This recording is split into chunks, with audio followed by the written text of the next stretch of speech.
Hello, literates, and welcome back to Writer's Ambition. I'm Brett Riderly. For those of you who have been hanging in since episode 1, you were a real one. And for those of you who are just finding my humble channel, welcome. We hope you stay a while. So, I gotta fix my stuff in my chair for this one. So, we've been on a series of facts and factors of literature in the genres, and we are on gender.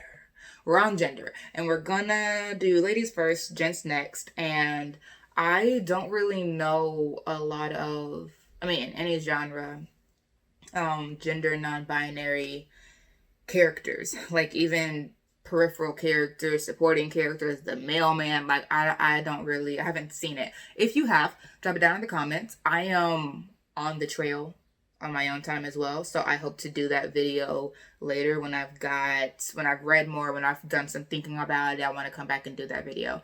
I can't right now, and I'm not going to be sloppy. Haste makes waste, so we're going to take our time and do the work. But until such a time as that, ladies first, let's go. So, in general, when I'm looking at YA fantasy, and that's the genre that we'll talk about today, just because if we're just talking about gender and literature, there's no way for that to be a 7-minute video, and these videos are sized, so I gotta choose one. Let's just do YA fantasy. So, in YA fantasy, when I look at gender, specifically women, and especially because right now everyone's a feminist, and which is, congratulations. So, but then I look in the literature and I'm like, there's nothing feminist about this.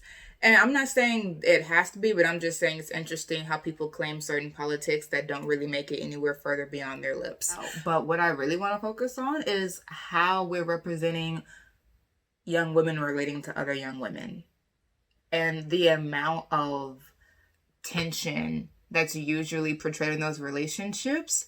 That is my major concern with YA fantasy and representations of gender, is how catty and basic those relationships are. And it's really upsetting for one, but it's also a very dangerous narrative to push, that this is the norm, this is what it is.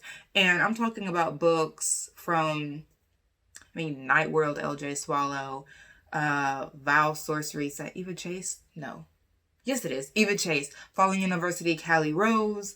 The Fae and the Fallen by Brittany Chanel. And I like The Fae and the Fallen, but I'm just saying these books still have women at each other's throats, usually over dudes. The Academy of Assassins by Stacey Brugger, I like that book too, but everyone, like all these girls hate Morgan because of her team being dudes that people think are like the alpha males, and they're really great. I just think it's concerning that women's relationships are at risk because of men. The world is too old for that. I really tend to see a focus on whoever the male character is, the male interest, the male love interest, even if he's not a protagonist. Even if the protagonist is a female and the guy she likes is not even important, he's just cute and she likes him and he's pretty periphery. I just think that too much of action revolves around what the men in the book are doing, particularly in the trope that I talked about where it's academy and there's 3 to 5 dudes. They typically have this place of importance in the school, and so therefore in the novel, and whatever she's doing, she has to contend with them. And usually in this genre and in this trope, the other girls in the school hate the protagonist because all the guys like her. The important guys like her. And so there's this like female rivalry, and I'm just like, what's good about that? Like, what's okay about that? What's feminist about that? There's nothing positive at all about a book where the women don't get along over a male at that. Like, there's nothing positive about that. And so when I'm looking at YA fantasy, I've kind of taken a break from it because I don't like reading about books where or reading about stories where because of something the men in the book are doing, the females don't know how to act. Like, I just, especially so young, because who's reading YA fantasy, and now what are we teaching them? And there's also this disturbing sort of like mini trope or subtrope within the academy trope, where there's a bully among one of the dudes in the harem. And I don't mess with bully romances. I just don't. I don't mess with anything that looks remotely like if a guy pushes you in the sandbox, he likes you. Can't do it. I just can't, because the messages of that are so consequential and harmful. And I think I am hearing every day more and more about women in abusive relationships, and women not feeling like they can get out of these abusive relationships, and them having a cycle of abuse that goes back generations. And I just think that it's time to be more careful about how we're representing women in genres across the board, and how we're representing genres and young adults, how we're representing women in young adult genres, about who's the center of attention, about who is making the woman act this way, about can she trust other women? Why can't she trust none of the women in the book? Like, that just makes me feel itchy about co-signing a book where I'm like, yeah, and none of women like each other because of a dude. That's not healthy in any way. And I suspect that I'm gonna have to try to find more books in like NYA, like in the world. Well, no, because I think in more like adult, like contemporary romance and more adult books, I see women have better relationships, which then troubles me even further about why we're showing young people screwed up relationships between women. But I think that I'm gonna have to read more young adult books where there's more focus on like queerness and women loving women, perhaps, in order to get the homosocial focus that I want. Like, I don't really want the only healthy relationship to be the romantic one.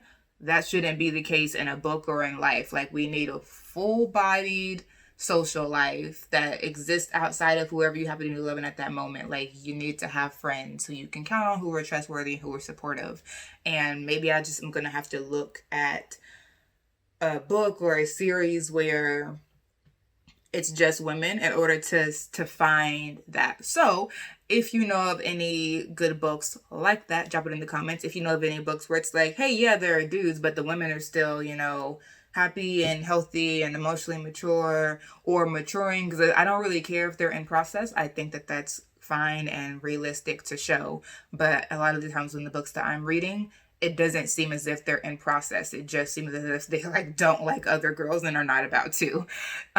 So that's just my general concern when I read YA representations of women, is that they are underdeveloped and don't seem to be considering themselves in process in that way. That is my own take. Speaking of women and female relationships, let's check in on Eliza and Belle. It is story time. 55. From now on, my resistance may very well cost you your life. After June Jordan. 6 years earlier. I don't know how you do this 4 times a week, Eliza grimaces as she gingerly places the bag of frozen peas over Belle's black eye. Belle lays carefully back on her bed and gives a weak chuckle. The better to protect you, my dear. And because it's one of Eliza's serious days, when she's dreamt of her abduction, Eliza doesn't smile or laugh. She looks at Belle with those 2 earnest eyes. Promise. And because, after 2 years of friendship, Belle has decided that she is in fact taking Sambo more seriously for Eliza's sake, Belle solemnly extends her pinky finger. Kill or die, no one's getting to you while I'm around. I promised her. Give me the files! Belle catches the jab on her arm and sends one of her own, clipping the woman on the cheek. She looks Asian, and Belle takes a guess based on the woman's Taekwondo-inspired moves. Now, what would the Koreans want with a bunch of case files for missing American women? Don't you worry your pretty little... Belle! She has to fight not to turn towards Laz's cry and the scuffling behind her. Hold it together, Tails! Making another jab, Belle stomps the woman's foot, then smashes the heel of her combat boot into her ankle, trying her level best to shatter it. The woman barely screams before Belle headbutts her, and she drops like a stone. Looking around, Belle sees the man cornering Laz slowly at the end of the alley, enjoying himself. She frisks the woman and finds a gun in her waistband. Without a word, Belle pulls it and shoots the man between his shoulder blades. I never knew all my anger management pastimes would save my life so literally. You're welcome. Come on. She waves Laz impatiently to her side. The files? They're safe. He hikes the backpack Ainsley had given them not an hour ago. Ainsley. Good. Belle turns the gun on the woman at her feet. Laz catches her hand. No, Belle. No. We don't need the police after us for murder. You think if we leave them, they'll be grateful and leave us alone? No. Please, Knuckles. Belle throws her head back in frustration. Come on, then, before our friends wake up. They hurry to the mouth of the alley and haven't gone 2 steps before a black SUV speeds around the corner ahead of them. I hate you. Killing them wouldn't have fixed that. Belle growls and turns to run. For a pandemic, there are still plenty of people in the street. None of them were available to call for help a minute ago, obviously. She shoves past without apology, dragging Laz behind her. The sound of a revving engine spurs them on. They fight through a thick press of pedestrians for a whole block, chest heaving, as the SUV barrels down the street too close behind. The busy intersection that greets them simultaneously terrifies and thrills Belle, who has grown up in a town with no more than 2-car lanes. She grips Laz's hand tighter and, reading her tension and intention, Laz plants his feet. Come up with something else. The sound of bullets cements Belle's will, and without giving Laz a chance to respond, she yanks him forward. The light's green! Laz shrieks, and it is a shriek. Horns start honking immediately, but Belle presses on. Halfway through, a sports car going too fast to stop bears down on them. The good thing about growing up in the country is that you have plenty of time to do things like master Duke of Hazzard moves such as sliding across the hood of cars. Finally, something I can handle, Laz chuckles breathlessly. Without breaking stride, he pulls Belle to him, and as one, they leap forward and glide across the hood of the Ferrari to a symphony of screams, curses, and crunching metal. Reach your full potential every Tuesday with Britt Ryder Lee's Writer's Ambition. Then embrace adventure every Tuesday, Wednesday, and Thursday with Eliza Black. Don't leave us hanging. We'll see you soon.